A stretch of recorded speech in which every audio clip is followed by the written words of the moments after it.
Hi, I am Dr. Srinivas Murthy, an ENT consultant practicing at Columbia Asia Hospital at Yeshwanthpur and at Srinivas Specialty ENT Center at Yeshwanthpur.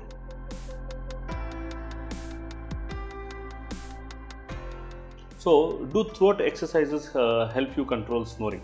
Now, this is a far-fetched thought. It's not as simple as that.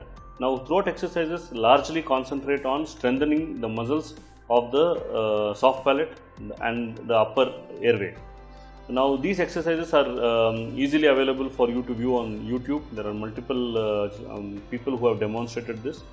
But what needs to be observed is that it's not a panacea for snoring. That means not everybody will benefit only with throat exercises alone.